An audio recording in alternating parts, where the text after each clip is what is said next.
you know, Chism Fink, what's going on, man? Not much. How's it going, Josh? Going good. It's going good. Just got a little workout in and hustle home and right to talk to you, man. I grew out my beard for this, but didn't quite make it to your level You're yet. getting close. Dude, one day I'm gonna hit puberty. It's gonna be so sick. Um, but yeah, so for those of you that don't know, Chism Fink is the assistant coach at Augustana University in Sioux Falls, South Dakota, where he's an alumni, an All-American, freaking from Harrisburg, like it's kind of a cool story to like kind of look back on. I don't know if you ever, take the chance to kind of look back and think about it, but kind of just growing up there, I'm sure you went to Augustana camps growing up and looking up to those guys. And now, from being an All-American there to being a coach there, like that's pretty sick story. Yeah, I remember. I can't remember exactly how old I was, but Reitmeyer, the head coach at Augie, he was, I think, just got done competing, so it had to be like 95, 96, which puts me like 8 years old, somewhere in there.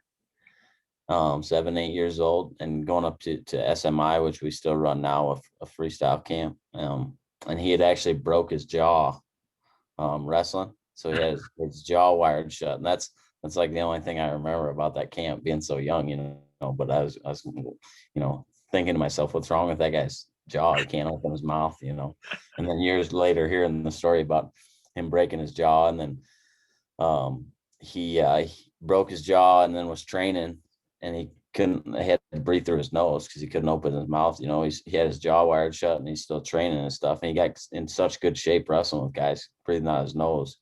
Dude. That he's just like, man, I'm in good shape. I'm really small because I've been working out and I can't eat anything. And so I'm going to go to University Nationals. And this was right after he graduated, or a year or two after he graduated. I think he got like third at University Nationals and beat some really good dudes like Jaworski, and some guys that were in that bracket were really tough. So kind of a funny story that's like my first Augie memory is Jason showing technique with his jaw wired shut. That would make you a pretty damn good teacher too, because not being able to really talk, and right, having to be able to like be on point with technique and like do this. I remember every year at San Francisco State, my Lars Jensen, this dude, he would do every single year. It was probably the same exact date. And honestly, knowing how meticulous he was, every year he would do a practice where he did not say a word. He would come into practice. He wouldn't, like, usually we met right before practice, kind of go over where we're at in the season or whatever, talk about like, he'd probably yell at people for having shitty grades or whatever. And then we'd go about practice. He'd come in and you already knew like the second he walked in, cause he's just an animated guy. So he would just like doing all these hand gestures, and then he'd roll into practice, and that's how we just like have to be, extra dialed into Coach Jensen that day. Cause he wasn't talking, but the thing, like, it brought the room to like dead silence because nobody would be talking. It was just kind of like follow suit, it was kind of a weird vibe on those days. That's funny. I'll do a thing at the beginning of practice. So we have kind of our warm-up routine, which we change it up a little bit. I don't like to do the exact same thing every day, but a lot of times sometimes we'll play some dodgeball. Sometimes it's just like a regular running in circles, shots, stance in motion, that sort of thing. We'll get done with some stance in motion. I'll go, all right, everybody get a drink. And then I'll just kind of sit there and wait for the guys to see what they do. After, a minute or two goes by, see if because typically we'll start drilling then, like light drill into finishes and everything. And I'll just sit there and I won't say anything on purpose, just to see if they'll all just kind of get started on their own. See who steps up and kind of takes control. Our 49 pounder, Burnett, I think you know him. He's a little bit kind of crazy.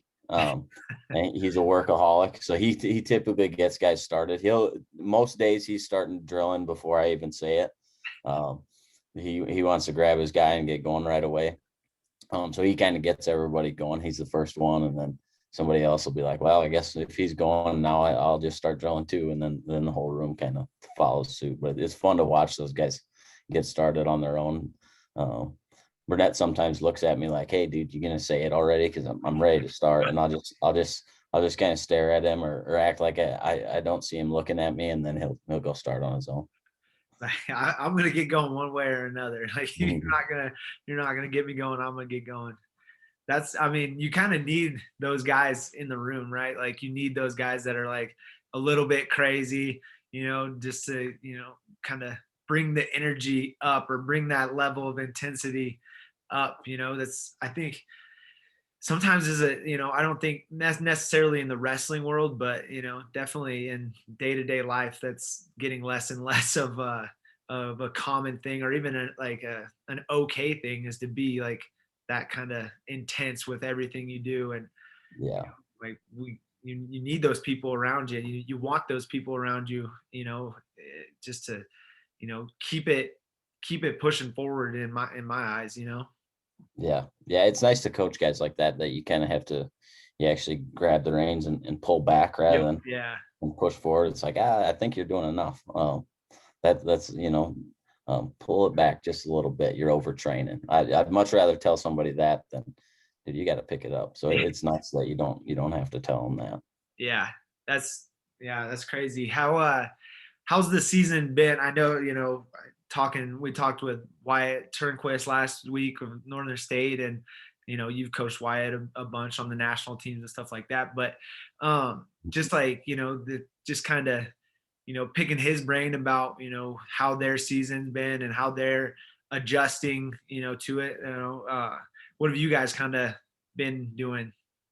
Well, it's been fairly normal now that we kind of hit season. Once we got to about November, then I mean, we're testing and doing some things, but for the most part, it's fairly normal. And knock on wood, we have had a positive test since November. I believe we had like a false positive leading up to the St. Cloud duel, and that's why that got moved. But turned out to just be a false positive, like a um, testing downfall or something that went weird with the test. So we didn't have to worry too much about that. But and kind of going backwards, I guess when we started like quarantine after nationals, right? We're stuck at home, and we had a lot of team meetings trying to keep the guys together. We've got a pretty close knit group, and we think that's a strength of ours is those guys, bonding together and stuff. So we wanted to keep them together. So some team meetings, just getting them see each other on Zoom meetings and stuff like this. And then we had some like challenges and things like that, just trying to keep kind of fitness levels up and keep them in shape. And our guys are pretty self-motivated for the most part. So it wasn't like a huge worry for us. Um, but just keeping them active, keeping them doing things. There were some guys that had access to wrestling rooms and were able to get on the mat still and so forth. But for the most part, we couldn't. And then towards the end of the summer, we got opened up where we could actually get on the mat, restricted with how long we could go, couldn't switch partners. We had to actually have masks on when we were wrestling and stuff. So Yeah, I saw that.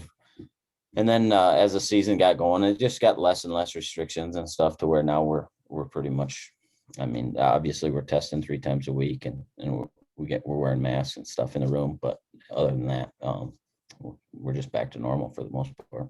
Now, so, I think, over probably like the last, I would say probably 5 years or so, like there's been talk about, wrestling kind of moving to that one semester sport. Do you think like, kind of this might be a little bit of a trial run to get people, maybe more on board, or, maybe push it and kind of be like, that wouldn't work. Are you on either side? Do you have a preference?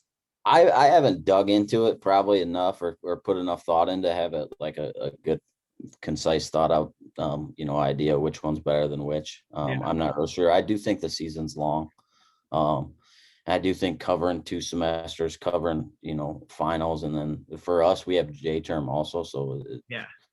you take one class in the month of January, so it covers all that, which I mean, January's prime, like in conference. That's probably the most important part of the season besides the very end Mhm. is January. So it's tough for our guys to go through finals, J term, and then start a new semester all while they're trying to train and win national titles and stuff too, Right. so That's difficult, where I think there's education wise, I don't think there's a doubt that it would um, help guys with classwork and so forth, only being a one semester sport. That's where I see um, the biggest pros for it. But yeah, I don't know. I heard a lot about, the one semester thing when they're first talking about what the season's going to look like and stuff. And that could maybe push it towards that. I haven't heard much since then though. So I don't know. I don't have a strong opinion either way.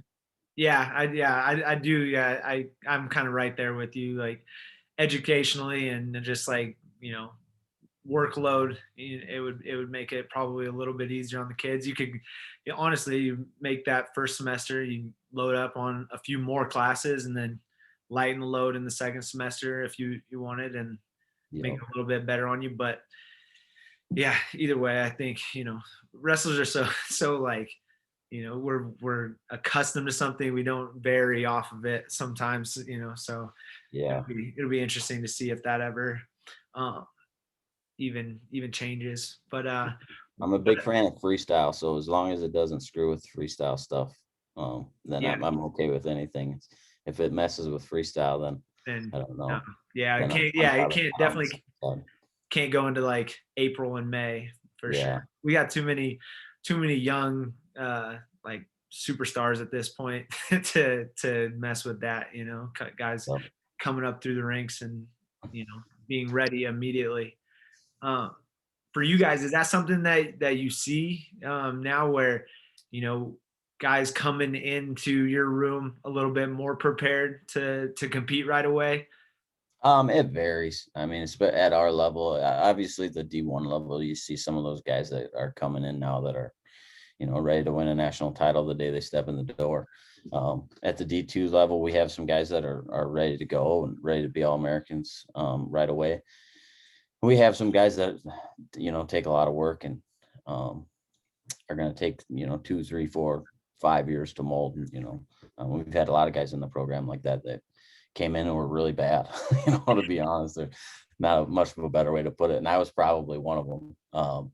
And it takes a long time to develop those guys. Just that they're behind or not as talented yet. So you got to build that talent and so forth. It can be done, but yeah. Yeah, so I wrote that down, just I was thinking about, just different things that we could talk about. And I think your story is so like, I don't know if it's unique, but it's pretty, like, it's pretty cool. It's like you go through your high school career, and then your senior year you just like boom, had this crazy season, 50-0, state champion, and like best kid in the state, like boom. Then you transition to Augie, and I think you were similar to me, had some ups and some downs, and some questionable decision making, and then your senior year is like boom, you got your opportunity, you're the man, and you have another hell of a year. You're in fourth place, right? Yep. Yeah, fourth place in the country. Like, I mean, so it's like a tale of two senior years. Um, so I just kind of wanted to like ask you about like how mindset, either going into your senior year of high school versus your senior year of college, and just like some of the things that played a role, or any advice or even that you could give. Yeah, don't wait till your senior year if I'm going to give any advice. Get to work and figure things out long before that. It was funny is both in high school and in college. I was probably actually ready my junior year. In high school, I was wrestling fairly well my junior year.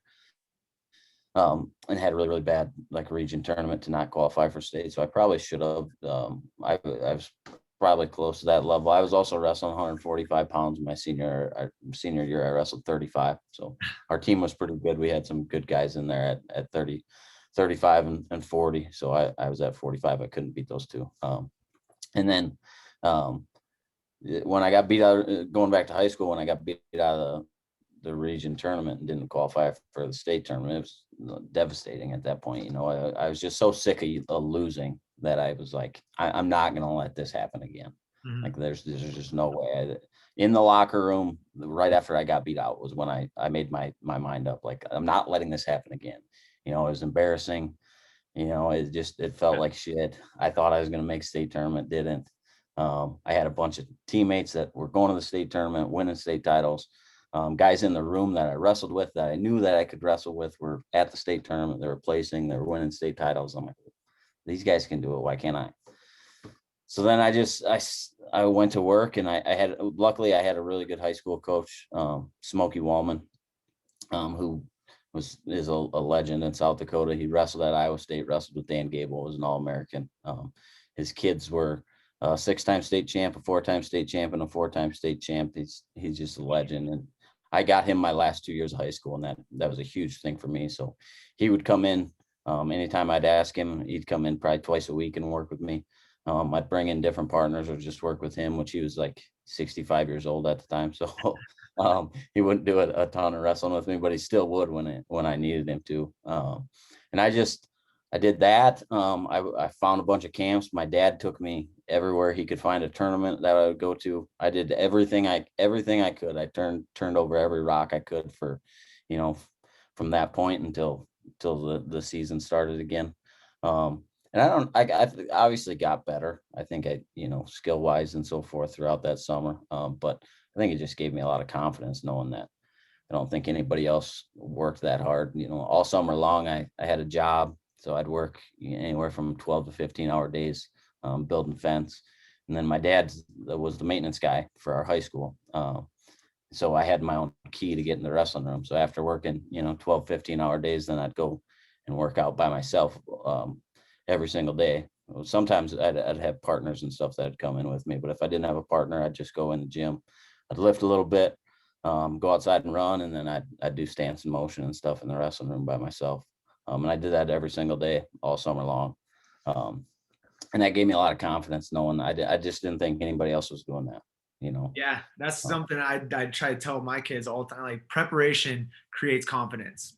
Period. Yeah. Like, you could have that false like vibrato or whatever, like, and that's just kind of a front for your insecurities maybe. But if you're actually putting in the work, then that confidence is going to be there. Like, and just like you said, I mean, just those hours and hours and hours, just they go a long way.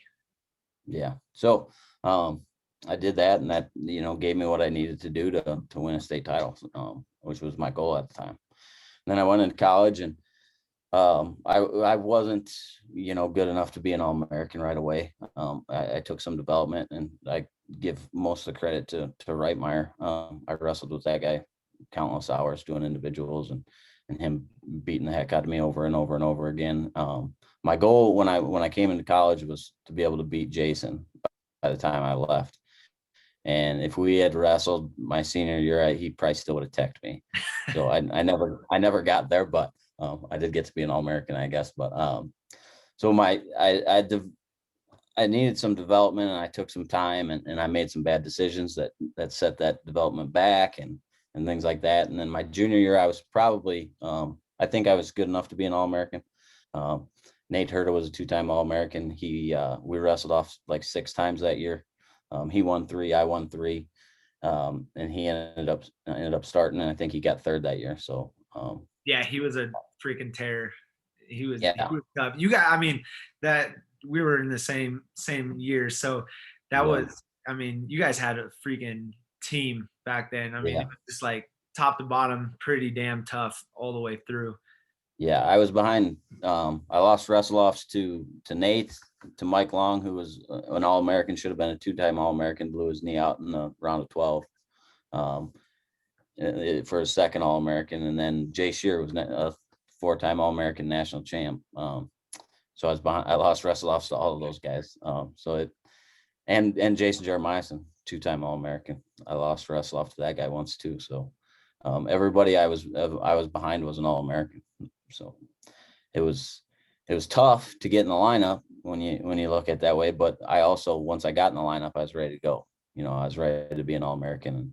And my senior year, our 25-pounder was a 1-year starter like myself, 5th-year senior. Or I was 6th-year senior. He was 5th-year senior. And he was national finalist that year, only year that he started. So tells you the kind of some of the depth we had in that room at that point. Right. Just, I mean, that's a testament, I think, to the coaching staff too, like to be able to keep those that many like hammers and that many guys that are just hungry, just keep them there and keep them hungry and keep them, like when you get your chance, like you're gonna get it, and so just be prepared, and then, like so that's I mean that's a huge balancing act to be able to have that. But I mean that's a testament to your guys' culture, I would say, ultimately, because just you talk about just a couple years ago when Tim Prescott wins the national championship, and then right behind him the next year he loses his spot, and then Uh, Velasquez.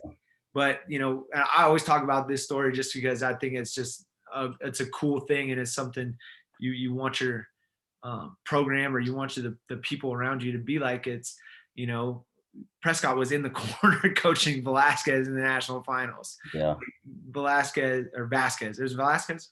Velasquez. Velasquez. Yeah. He ran up and hugged him, like, so that was just something cool to see, just because those guys, there was a culture there, just like I would say that you guys had to have had at the time, to hold that many horses in the stable. Yeah, it's funny looking like I never thought about transferring, Uh, maybe it's because I didn't think I was that good, until I proved it, I guess. I hadn't proved anything at that point yet, but never once did transferring cross my mind. It was always I kind of thought I was going to start. I always thought I could beat those guys. I got proven wrong a lot, but it wasn't like, okay, I got beat, I need to find somewhere else to go. It was like, okay, I got beat, now I need to get better, was my only thought. And I could have went other places and probably started there, a lot of places, but I probably wouldn't have been an All-American if I didn't have those guys helping me out either. Yeah, for sure. Like, I mean, that friction creates fire, and steel sharpens steel. All those sayings, it's freaking Mhm. true. Like you want to have those type of people around you to challenge you and push you, and knock your ass down every once in a while too. Like, just um, now, is that something? So, kind of transferring like that into coaching for you. um how did those, like, those situations, how did those trend go into your coaching style, or your approach to coaching? Well, there's a lot of lessons that I learned, as an athlete. Some of it's, hey, I did this right. This is what you guys should do. A lot of it's, hey, I did this wrong. Um, Learn from my lesson. Don't make your own mistake. You know what I mean? Um, Out of that, I don't know anything specific that I can come up with, but I know there's a lot of lessons that I teach my guys that come from that stuff. We just had a wrestle off between our 33 punters on Sunday. Jack Huffman was our starter last year, Uh, and it was probably in the toughest bracket or toughest region bracket in the country, I think, and ended up one place away from qualifying. He got fourth. He needed to get top three to qualify. He got fourth, and was right there. And it was very, very good. And then Brandon Carroll, who was a national qualifier as a freshman. Those two guys just wrestled off on Sunday. Brandon won the spot. And we think we got two guys there that are all Americans, and which it hurts to watch those kind of wrestle offs. It does, it stinks, but it's also like, that's the problem you need to have if you want to bring trophies home. You got to have that kind of stuff. Injuries happen, different things. Jack's been wrestling 41. We had to wrestle off late because he decided that his weight was low and he wasn't real big for 41 anymore. So he's coming down. But he's going to go back up and wrestle 41. He wrestled 41, weighing like 36 and a half, 37, something like that, against St. Cloud. And their kid's third in the nation, second in the nation, somewhere in there. We wrestled him to a 1-point match. So whether it's 33 or 41, I know he can wrestle both. And it's a good, I guess it's good that they both find spots on the team, but that's a tough situation. And that's one of those times where I can go back and say, Jack, I've been there. yeah. I've certainly been there. I've lost these wrestle offs. I go, but you're ready to go at 41. You can do this. So it's kind of relaying that message to them right now.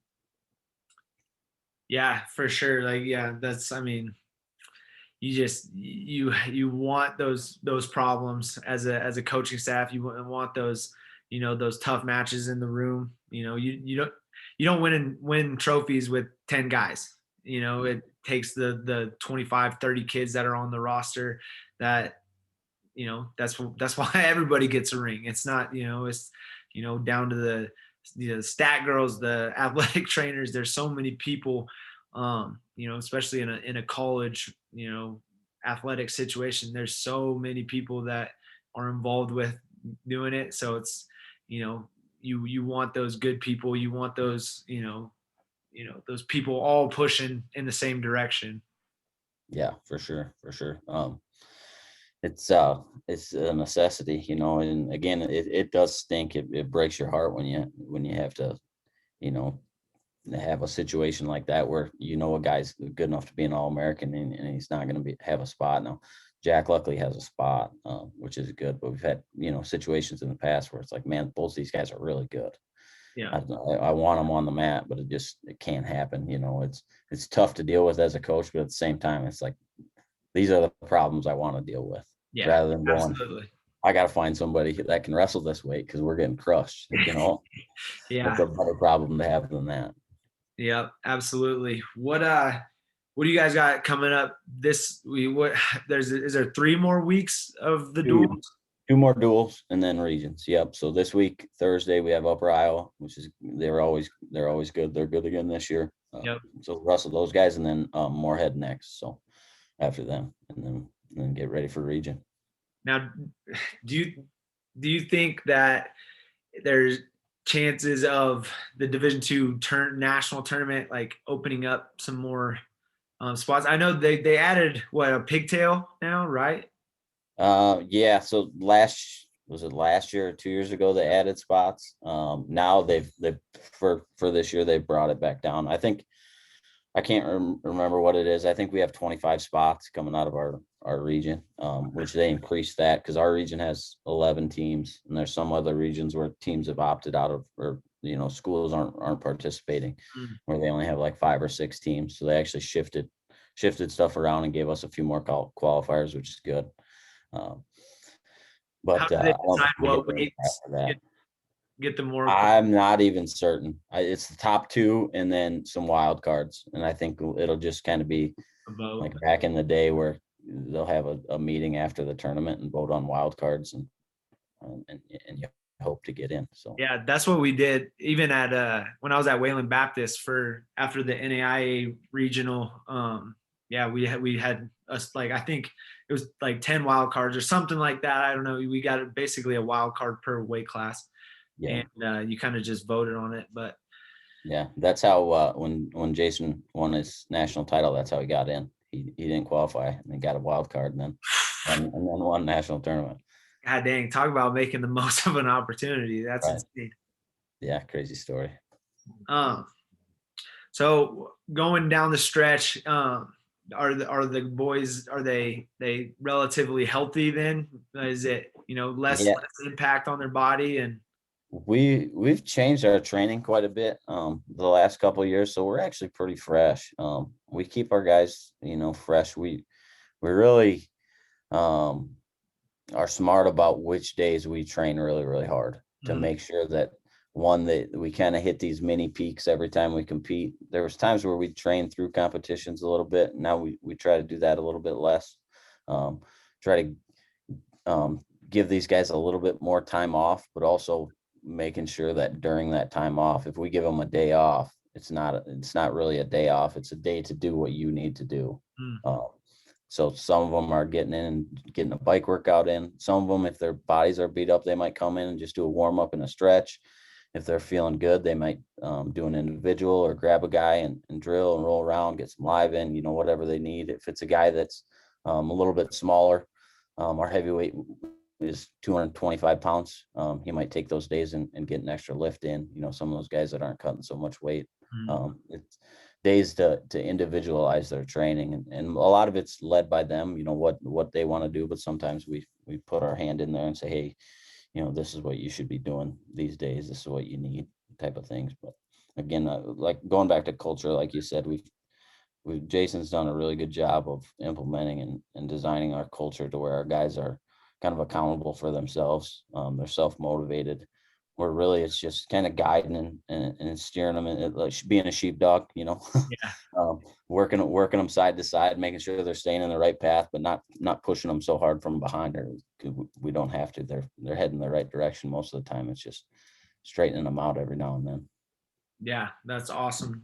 Yeah. I mean, makes your life a little bit easier to kind of know that they're taking that ownership. I mean, that's really that's when you can see some really big jumps in training and jumps in skills, and when they start understanding those things that they need, or how to prime their body and get themselves ready for especially wrestling in the NSIC, and only a small amount of duels this year, a small amount of matches, and pretty much every single one of them is going to be a knockdown, drag out. Like it's going to be a tough match, so you got to be able to get up, and if you do have a setback, you got to be able to dust yourself off and get your nose pointed in the right direction again, because you're going to have another freaking hammer again next week. Yeah. And our schedule is tough this year. They just took the top 6 teams and gave us those 6. So top 6 teams from last year are our 6 duels. So Oh, dang. there wasn't a whole lot of easy matches for us, which is good. And it's, Yeah. I guess some people probably look at that and go, "Oh man, season stuff." It's like, well, we only get 6 matches. I hope they're tough. Yeah. Those are, Get as battle tested as you can. yeah, for sure. I mean, that's what's last year we got the chance to go down and wrestle Arizona State, and that was terrific for us, just because when you wrestle competition that good, you see some holes that you're not going to always see. When you wrestle good competition, you can be beaten up on somebody bad and it doesn't expose, all your weaknesses and so forth. You wrestle good competition, it's going to expose what you need to work on, that's good. Yeah, absolutely. Are you still wrestle a lot? Less and less. I keep getting beat up and beat up. I got a torn meniscus right now, so that always catches and hooks and stuff. But I still get on the mat. I'm still doing individuals, probably 1 or 2 of those a day, and then I run all our practices, so I don't get on the mat as much when we're in practices. But there's definitely days where I'm still drilling and grabbing guys and wrestling live and so forth. So yeah, I'm still trucking along. That's it. You gotta keep trucking, man. And so the other thing I wanted to just talk about is just all of your woodworking stuff, man. Like it's Oh yeah. pretty damn impressive. Like, and honestly, so like I remember like the first like when you first started like putting things out, and I was like, I had zero idea. I had probably known you for like, well, I don't know, 5-6 years already, and I never knew that you like possessed all the skills, to do all this stuff. And you just started posting all these cool ass things that you were making and everything like that. Is that something that you've always done, or is it just something you picked up? No, actually, I kind of picked it up since after college. It's a funny story how it started. Um, in college, I was your typical male college student. I slept on a mattress on the floor, right? No like box spring, no, Yeah. nothing, just literally a mattress on an old dirty mattress on the floor.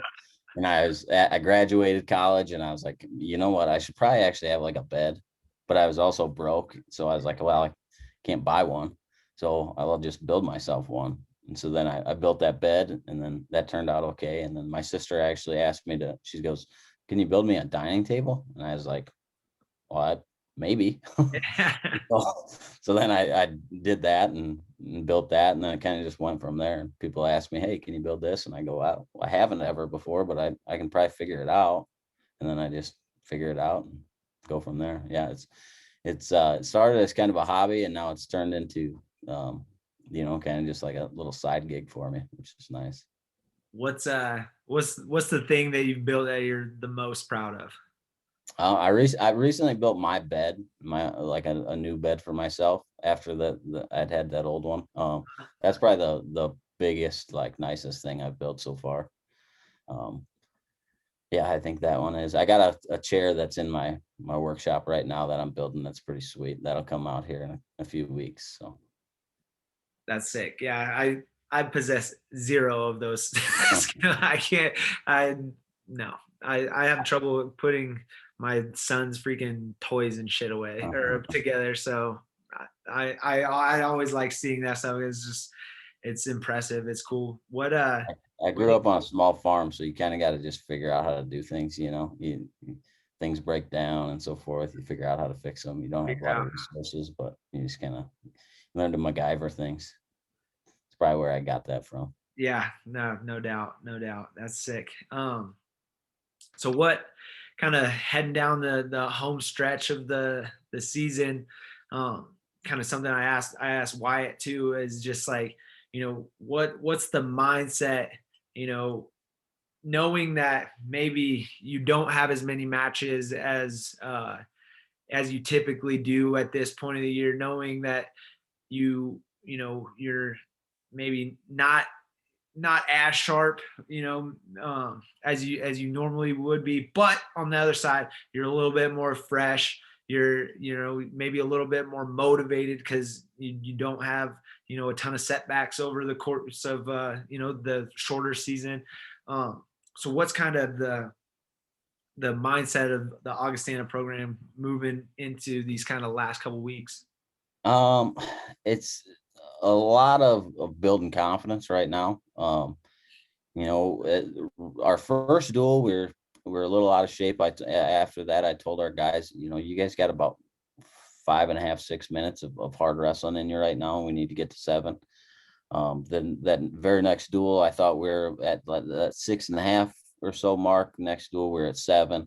And now we're building on top of that. Our shape looks great. Um, every week we seem to improve and fix things and look a little bit sharper, a little bit better. So I feel like we did start a little bit behind where we normally would be, but we've made up a lot of ground. So um, I guess the theme for this week is we just came off a really good duel against Southwest, and it's figure out a way to take another step forward, another step up. A lot of times you have a real good duel where you feel good about yourself. It's easy to kind of sit back in the saddle and not be as aggressive and focused and motivated and that sort of thing. Like, oh, maybe I'm getting pretty good here. No, I got to take another step up because our goal wasn't to beat Southwest State. That wasn't our goal for the year. It was to be all Americans, to be national champions. So challenge for them. I challenged them this week, take another step forward. So beyond that, we're not really looking too far past this week, to be honest with you. Yeah. Uh, it's get through this week, get through next week, and then we'll start worrying about the region tournament. But we got to sharpen up and get better to be where we want to be at the end of the year. So we kind of just got to concentrate on ourselves today, and that's a big part that's a big theme of the year is worry about us, what we're doing, not too much about what our opponents are doing and so forth. Concentrate on ourselves because we got to get better at wrestling if we're going to be where we want to be. We got a lot of potential in the room. We got guys that can certainly get there, but it's got to take a lot of focus, motivation, and hard work from here to that region. Right. It's like, I mean, we have this small block of time. Like, if there's ever a time for you guys to, dial it in and be, overly focused, it's now, and it's, to me, just outside looking in, I think it is, the bright side of having a shortened season is like you can really condense your focus into this like anybody can do it for this block of time, right? Like, and then as you go into next year or even freestyle Greco, it's like, okay, now we have this amount of time, but we just start with this amount of time right now. Like, just be perfect from here on out. Like, whether it's your nutrition, whether it's your homework, like all of your things that you can control, like just have them freaking dialed in because it's this much time. Like, there's this so little. If you do, the payout can be just outstanding in a season where, things look very dismal for a short period or for a long period of time. And then you want to be the people that end out on that high note and end out, after all the setbacks and all of the BS that we've gone through and all these athletes have gone through. It's like be the people that are able to finish this off and really put that, end with that good taste in your mouth, and feel great about the execution. Yeah, yeah. Success always is a little bit sweeter, a little bit better when you go through adversity. Yeah. That's why things that are really hard feel really good when you achieve them. So this year, especially if you get through all the adversity of not being able to train, not being able to work out, starting to work out and getting shut down because of contact tracing and testing positive and that sort of thing. It should be a little bit sweeter this year, knowing that you went through that adversity. Not that everybody else isn't going through that same stuff, but you're the one that came out on top of all that. Yeah. Do that. Your mind must have been a little bit stronger. You must have done things a little bit better than everybody else. Yeah. And I think, yeah, that's something that can catapult a career and catapult a person, that into, great things. It's a unique situation, but the people that, take advantage of their time and take advantage of right now, I think are going to be, the ones that are standing tall at the end. Last thing I kind of want to talk or just ask you about is just recruiting to Augustana. You know, what I guess what are you looking for in athletes, and what are you bringing to them as well? Yeah. So what we look for, I guess I wouldn't say there's a specific thing other than these two things. And one, guys that wrestle hard, we really like, and guys that love wrestling, we Mhm. like those two things. Outside of that, short, fat, tall, thin, fast, slow, any of that stuff, it doesn't really matter as much. But those are the two things we really recruit for. And when we're looking to spend scholarship dollars and put a big investment into kids, we want them to have those things for sure. So we think we can develop off of those two things. And we like guys that wrestle high pace. We like guys that score a lot of points. Mainly just because that's our philosophy. That's the way we coach. It's what we tell our guys. And we like watching that. If I'm going to sit in the corner for 5 years, I want to see you out there wrestling and scrapping and scoring points. Yeah. And that's just the philosophy of Augustana wrestling, is that you wrestle hard for 7 minutes and you score a lot of points. That's the way we do it. We're more of an offensive minded team than defense, which sometimes that makes it so our defense isn't quite as good, but we're working on that too. But that's what I'd say we're looking for. Obviously Augustana is a great academic school, that it's known for being a great academic school. It's one of the best schools in the country. It's got 99% placement rating in the field of study. So you don't look for a job when you're graduating Augie. The jobs look for you, type of thing, which is huge for us recruiting. So we get a lot of smart kids in. So that's a big pitch that we sell is, you're not going to leave here and go work at McDonald's. You're going to have a great job in your field of study. You're not going to get a economics degree and then go swing a hammer for the rest of your life, or something like that. Not that I like swinging hammers. I have no problem. If you want to swing a hammer, that's what you want to do. But if you want to be a nurse, you best get a job in nursing. If you want to be a teacher, you need to get a teaching job. And then the city of Sioux Falls sells itself. It's a great town, and it's got a huge mix of things. I'm a small town kid, so I'm used to Sioux Falls for the most part because I grew up next to here. But even Sioux Falls was big for me.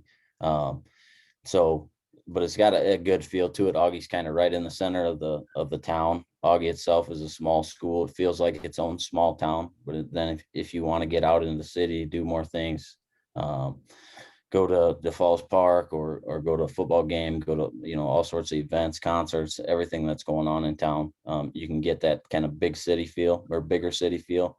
And then we got a bunch of rednecks on the team that like to hunt and fish and getting out. Well, there's a ton of fishing that you can do in town with a couple lakes in town to fish, and then the river and so forth. But our guys get just right outside of town and pheasant hunt, deer hunt, fish, bow fish. They're crazy. We got a bunch of rednecks on the team. So it's just a good mix of about anything you could want, from that small town feel to the bigger city feel to, getting out and being a hick.